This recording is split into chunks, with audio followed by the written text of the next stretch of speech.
Easily one of the best thrillers ever made. Clint Eastwood's In the Line of Fire opened 31 years ago today. Nation's darkest moments, and he was there. The only active agent who ever lost a president. 30 years later, Do you really have the guts to take a bullet, Frank? The hell is this? he's back This guy's gonna make a try, and I've got to be there. in the line of fire. I see you standing over the grave of another dead president. Clint Eastwood That's not gonna happen.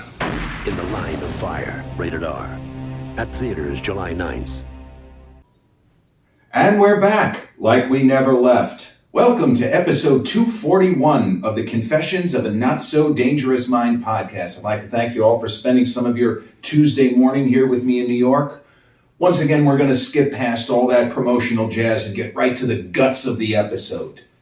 Another movie anniversary, and easily a favorite film overall, and in general, one of the best thrillers to ever come out of Hollywood.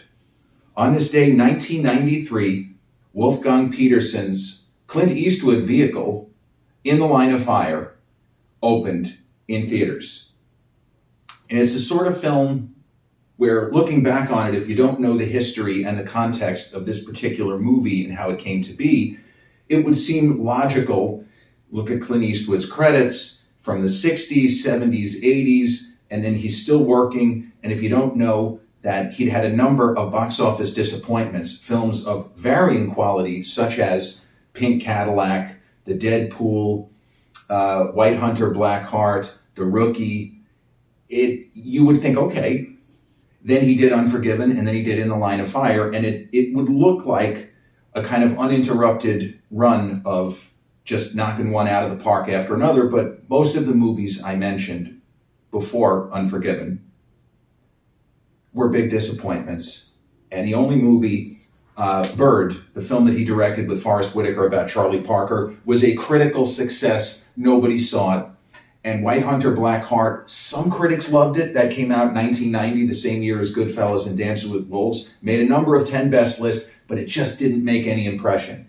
Clint Eastwood's career, as he moved past age 60, it's not that his career was over or appeared to be over, but his time as an A-list talent, whether actor, whether producer, whether director, whether all three, answers D, all three, it appeared that his time had passed. And his career was going to enter a new phase of him continuing to be able to work. I mean, Warner Brothers was going to continue to fund his projects, but it appeared his days as a major player had ended.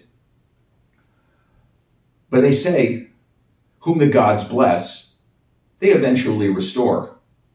And Clint had a project in his back pocket for 15 years after the dual failure in 1990 of White Hunter, Black Heart, which was very much Oscar bait prestige picture, where Clint all but plays the legendary filmmaker John Huston during the making of African Queen. That's basically White Hunter, Black Heart. After the failure of White Hunter, Black Heart, and the failure of The Rookie, a cop thriller, a buddy film, which should have been right in Clint's wheelhouse, with a terrific cast. Charlie Sheen and Raul Julia and Sonia Braga and a number of really good supporting actors.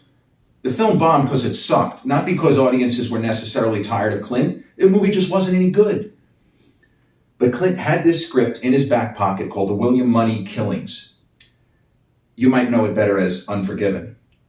And The William Money Killings went into production. And it's not as if Warner Brothers was doing Clint a favor by funding it. The movie wasn't going to cost a ton. So this is not like what happened recently when David Zaslav took over at Warner, and when he questioned the executives, hey, what's the story with Clint's Cry Macho?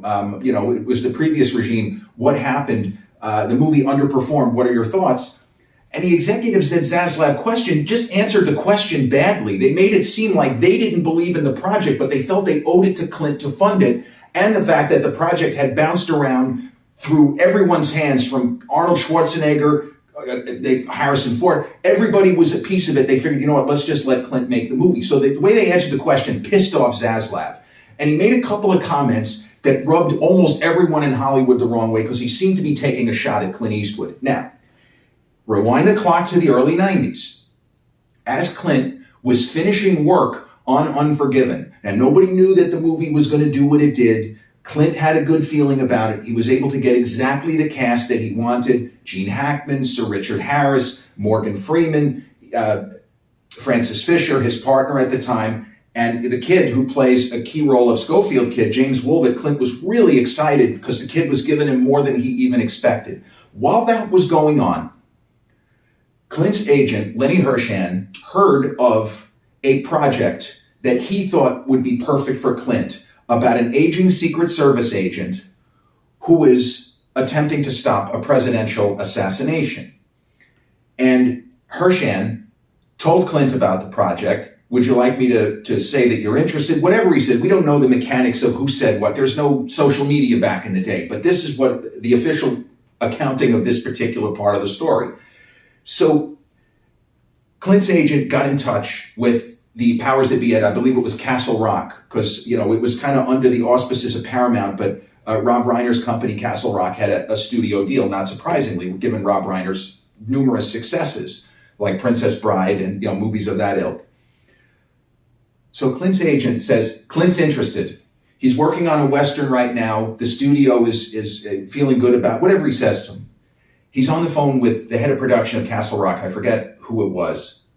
But the guy says, with a straight face, now Clint Eastwood had been a star for 30 years already. He hadn't been critically acclaimed to that much extent. Outlaw Josie Wales, but he was not an Oscar-nominated kind of guy, even though he made some films as director, which probably could have gotten an Oscar nomination, such as Outlaw Josie Wales, which the late, great Orson Welles has said is one of the best Westerns that he ever saw up until his passing. Welles said he went to see it in cinemas 4 times. So that's what you ask me what I think of Clint Eastwood. That's what I think of Clint Eastwood as a filmmaker. I think because he's a movie star, he is way underrated as the fine filmmaker he is. It's a direct quote. You can look that up on YouTube. But the president of production at Castle Rock told Clint's agent, we're not in the Clint Eastwood business anymore. You want to talk about a savage insult to a guy who is already a fucking legend. Like, how dare that guy? If you're not interested, because they had other actors circling the project, all he had to do was say, we have our eye on Tom Cruise, which, believe it or not, was true. Dustin Hoffman is still getting back to us. We've talked with Costner. There's an idea that Bruce Willis might be interested. Mel Gibson. That's all this motherfucker had to do. He just, not even lie. He would have been telling at least some version of the truth. But by taking a shot at somebody who helped build Warner Brothers and had made movies with Paramount a shit ton of money, you don't talk like that. Not okay. So what ends up happening is Clint finishes what amounts to a director's cut of Unforgiven sometime in late January, early February 1992. And Warner Brothers decides to have a private screening just for the big shot executives to see, hey, let's find out what Clint did. We love the cast. The word coming back from the set has been positive. We're still traveling very slow in 1992. Nobody's going like this. There's nothing on social media. They screen Unforgiven, which was now the title, and the studio executives at Warner hit the fucking ceiling. They go nuts. They are immediately not only seeing dollar signs, they weren't expecting that this is the kind of movie that would necessarily be a box office hit. They were happy that Clint did what? What did he do that he has done on every film that he shepherded in his entire career, going back to Play Misty for Me in 1971, his first directorial effort? He brought the movie in on time and under budget. Every film that Clint Eastwood has ever produced and or directed, whether or not he starred in it, he has brought it in on time and under budget. That is a record that will, never be broken. It will never be approached. He didn't like wasting time. Couple of takes. Matt Damon has joked about it in more videos of Damon joking about Clint's process. Tom Hanks, he doesn't like to fuck around. Brings it in on time and under budget. So the buzz on Unforgiven immediately is through the roof. Hollywood Reporter, Warner Brothers is going crazy. They think that they've got an Oscar winner, not just an Oscar contender. They think this is the best film Clint has ever made. They say Hackman is off the charts. Clint's going to get Best Actor. He's probably going to win Director, and it's only February. That's how good this movie is. So with that buzz building, and Dustin Hoffman having already turned down In the Line of Fire. Now, here's the Dustin Hoffman angle, which is absurd, but it's true. It's so dumb, it has to be true. The screenplay that sold to the studio was written by, I believe his name is Jeff McGuire. And one of the coordinating producers, one of the key point men on In the Line of Fire, his name was Jeff Apple. I'm always getting the two Jeffs confused because I've talked about this movie, and even 10 years ago, I would get them confused just because. But the original script that McGuire wrote was very similar to the movie that many of you have already seen, I would assume, if you're this far into this episode right now. The JFK angle was not in the selling draft of this script. It was not in it. And it wasn't there. We would assume that it was, but it wasn't. Dustin Hoffman was on the A-list when this project began kicking around Hollywood. He had won Oscar for Rain Man not that long in the past. He had done Hook, and the movie Hook is terrible, but he's tremendous in it. And he was working on the movie Hero, which the studio thought he's the lead in a film with Gina Davis and Andy Garcia, Chevy Chase. So Dustin was headlining major projects. Dustin Hoffman liked the script. He didn't think it was for him, and thank goodness, because a la The Flash or the MCU, there's a version of The Matrix in which Dustin Hoffman starred in the Line of Fire, and also a movie like Indecent Proposal where it was his if he wanted it. I love Dustin Hoffman, but the universe is thankful that in this iteration, this simulation that we're running, we got Robert Redford in Indecent Proposal, and we did not get Dustin Hoffman in the Line of Fire. But Dustin Hoffman said, hey, I think we can do something else to make this story more relevant for today. If you're telling me you want a 1993 release date. How about it's 30 years since the Kennedy assassination? You're talking to me, we're talking about an older agent, right? How about the agent was on duty and he did not get to Kennedy in time? What do you think? I think it's fucking brilliant, Dustin. Sorry you're not going to continue on the project, but thanks a lot. So with the buzz building on Unforgiven and with the JFK angle in the script, inexplicably the studio goes to Tom Cruise. Well, what about the JFK angle? Well, we can make it that his father didn't protect the president. Oh, God. So Tom's going to play a young agent? He's trying to redeem his dad? That's not as interesting. Well, if Tom Cruise had said yes, we would have gotten another version of The Matrix where Tom Cruise plays the 28-year-old version of Frank Horrigan who's trying to redeem his dad who drank himself to death after not getting to Kennedy on time on November 22nd, 1963. Now, maybe that movie could have worked. The Tom Cruise of The Firm, in other words, Cruise would have made In the Line of Fire instead of The Firm. That's basically what we're saying here. Cruise turned it down. He didn't get it. He had heard of the original or the story with the JFK angle. He apparently said, I love that angle. This is not for me. You had the right idea. With the buzz building on Unforgiven, the studio, in this case, Castle Rock, called Eastwood's agent, Lenny Hershand, back and said, Lenny, we're sorry. If Clint is still interested, we would love to sign him to play the lead. And sure enough, Clint was still interested. He only got the part of Frank Horrigan in the Line of Fire because of the advanced buzz on Unforgiven. Now, that advanced buzz, if anything, undersold Unforgiven because it wound up being a way bigger box office hit than you would ever expect from a film like that, a very serious, somber, kind of revisionist Western. But audiences went to see it, and the critical reviews were mostly fantastic. You had the occasional outlier, Siskel and Ebert, if you want to see yet another great Siskel and Ebert argument. Ebert really liked the film. He didn't unabashedly love it the first time through, and he later did another review on his own and apologized because on second viewing, he thought that Unforgiven was like top 5 greatest Westerns he'd ever seen. On first viewing, he just thought it was really good. Like 3.5 stars, and then 4 stars, I fucked up. But the initial review of Unforgiven with Siskel and Ebert easily gives it a thumbs up. He says, I've got problems with this movie, Gene, but the craftsmanship and the performances, I think Hackman's going to win supporting, and you might even argue that Morgan's got a shot. And I love Clint's direction. Siskel gave it thumbs down. Ebert was incensed. Even if that particular viewing, Roger had problems with it, he was incensed that Siskel would just give it a thumbs down. He just thought that was absurd. But then again, Gene Siskel gave Silence of the Lambs a thumbs down. So weird shit happens in film criticism. Clint went to DC, where they did a lot of the principal photography, and shot In the Line of Fire. And In the Line of Fire was actually in post-production by the time the Oscars for films released in 1992, by the time Clint won all of those Oscars. So when you talk about somebody who is out of nowhere, going from seeming to be on a downslope to at the absolute peak of career. So Clint was 62 going on 63 as he won picture and director for Unforgiven. In the Line of Fire was in the can. He knew damn well that film was going to be a hit. He knew Malkovich's performance, even though they don't really have that many scenes together.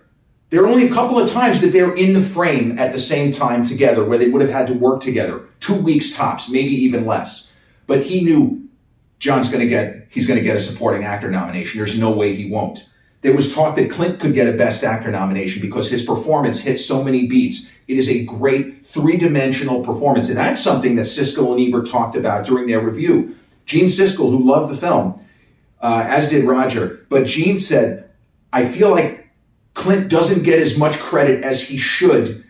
He is a really good film actor because he has that face and he has the ability to hold a camera and hold a close-up like very few other actors. It's something that is under-repped because he isn't a master thespian. He's not Brando. He's not Burton. He doesn't have that ability to emote, but ability to hold a close-up and ability to command attention on screen. As far as screen presence, I mean, you could argue that it's Eastwood and it's everyone else. He is magnetic on camera, even in lesser movies like The Mule. When he's on screen, that's who you see. So In the Line of Fire ended up being a massive box office hit in a stacked summer. The summer of 93, look, I argue 1993, the single greatest year for Hollywood in history ever, ever, ever. A lot of people say 1999, but I say 93. But summer 93, you had Jurassic Park, enormous runaway, $1 billion, box office hit. The Fugitive towards the end of the summer. Arnold's Last Action Hero was expected to be number 2 or number 3 as far as box office. It underperformed significantly. Audiences just didn't get it. Now it's acknowledged, okay, critics missed the boat. It might not be Terminator 2, or Predator, but this movie was slept on. It's way better than its reputation. And Dave, Ivan Reitman's amazing comedy, where Arnold even makes a cameo, was also that summer. There were some misses. Coneheads bombed. The Super Mario Brothers movie with Bob Hoskins and John Leguizamo bombed. Dennis the Menace didn't really set the world on fire. But then you had sleeper hits like, and it was just an anniversary last week, Rookie of the Year with Thomas Ian Nicholas and John Candy, sadly, in one of his final roles. But the summer of 93 was a very exciting movie summer. Searching for Bobby Fischer, easily one of the best films of the year. Towards the end of the year, Woody Allen's Manhattan Murder Mystery, one of the funniest comedies I've ever seen. So In the Line of Fire had a budget somewhere between 35 and 40 million. And it grossed worldwide close to 200. So a big box office hit. And the fact that even though it was not made for a European audience, it's a very American story about the United States Secret Service, an agent trying to protect the U.S. president. But Clint still, in this sort of movie, had the appeal. He had the global appeal, and the film did really well at the box office and did better overseas than people predicted. Now, if you go on Rotten Tomatoes right now, it is at 96%. That means that for every 25 critics, from David Anson of Newsweek, Richard Schickel of Time Magazine, Roger Ebert, Chicago Sun-Times, Gene Siskel, Chicago Tribune, Michael Wilmington, also Chicago Tribune, every major critic that reviewed this film, 24 out of 25 of them thumbs up. That's ridiculous even for an Oscar winner. This is a great movie. It is a great thriller, but it tells a very personal and human story of a flawed and haunted man who is given a chance to redeem his life by the least likely person. A former CIA assassin, one of the good guys who did dirty work, and our government decided to eliminate him, and now he is going to take a shot at the president. And it's up to Clint to stop him, to redeem his inaction, the moment that he could have jumped in front of Kennedy, and maybe it would have been his head splattered instead of Kennedy's. Maybe not. Maybe he was always going to fail. But it's the fact that he froze at the key moment. And this entire movie is Clint Eastwood's Frank Horrigan asking himself the question, without really asking it, do I really have the guts to jump in front of a bullet knowing it could blow my head apart and die just like that? Does it matter if I don't even like this guy who is in office? What does it mean? Clint has a moment towards the end of the film, and this is a movie because of its action thriller, the action thriller arena. It would be easy for the romantic subplot where Clint's Secret Service agent, Frank Horrigan, falls in love with a fellow agent played beautifully, and I think it's her best performance too. Renee Russo, named Lily Raines, is a fellow Secret Service agent. And the two of them have this kind of tentative romance, and he is presented as significantly older than her, but with that being said, they are a good match. And Clint and Renee had amazing chemistry. Like, you almost wanted to see more of them together on screen. But there is a moment, and it's an interesting concept from the masculinity aspect. And Clint Eastwood, in so many roles up to this point in his career, had portrayed alpha male, a very strong, masculine, get shit done, get the girl, even though he didn't play that many conventional romantic leads. But he played that kind of tough character, emotionless, didn't really have that much of an interior life. And in this film, there's a moment towards the end where it was in the script that Frank Horrigan is with Lily, and they're in Dallas, and they know that John Malkovich as Booth, the bad guy, Mitch Leary is his real name. They know he's going to make a try, but they have no idea where he's going to strike or how he's even going to do it, but they know he's going to do it. Well, at least Clint does. Lily's not so sure because the entire Secret Service is teaming together to try to stop this guy from taking a shot at the president. But we know, and Frank knows, you're not going to be able to. Whatever you guys thought of, he's 5 steps ahead of you. So in the script, Clint was just supposed to tell a story of the day in Dallas. And Clint Eastwood, that mountain of masculinity, that pillar of strength for decades in movies, he starts crying. And Renee Russo also cries. And you have a scene which is just supposed to kind of give us an idea of what Frank Horrigan is thinking at this point. He's thinking about Dallas. He's thinking about the fact that he froze under pressure. He crumbled. Am I going to do the same thing tomorrow? It is such a beautiful moment, out of context and within the context of the film. Clint Eastwood never did that before in any movie, nothing. He did it later in Bridges of Madison County, 2 years later, but he was never that vulnerable on screen, not even close. And it's another reason why this is, I would argue, his finest film acting in a career with a lot of really strong performances, including Unforgiven, including Bridges of Madison County, where he manages to hold his own with Meryl Streep. How the hell did he do that? Absolute Power, another movie, it's not on the level of In the Line of Fire, but Clint's performance is really good. He crafts a 3-dimensional character, a very complicated thief named Luther Whitney. If it's possible to be a master thief whose heart is in the right place, Clint pulls it off. He has the audience in the palm of his hand. But in broad strokes, In the Line of Fire is about a Secret Service agent in presumably 1992-93 who is haunted by his inability to protect Kennedy, who now has an opportunity, and this very crafty John Malkovich character, this ruthless assassin who used to be a good guy and now has gone rogue because government that he spent his life for and worked for and gave everything he had to, decided that he was no longer a fit for society and targeted him for elimination. And now it's either going to be, I'm going to kill the president, or you're going to stop me. We might end up killing each other, but most likely, no matter what you do, Frank, the president is going to be dead. And he literally, we're led to believe that Mitch Leary, if he chose, could kill Frank Horrigan at any time. But that's not his angle. He doesn't have an axe to grind specifically with Frank. He kind of likes him. And he sees a parallel. The same government that trained you to protect, now you want to kill me. The same government that trained me to kill. And I protected you. Don't you see the irony? There's no fucking irony, Mitch. Knock it off. It is a buddy film in a very cockeyed way, with two guys who could never be anything but enemies.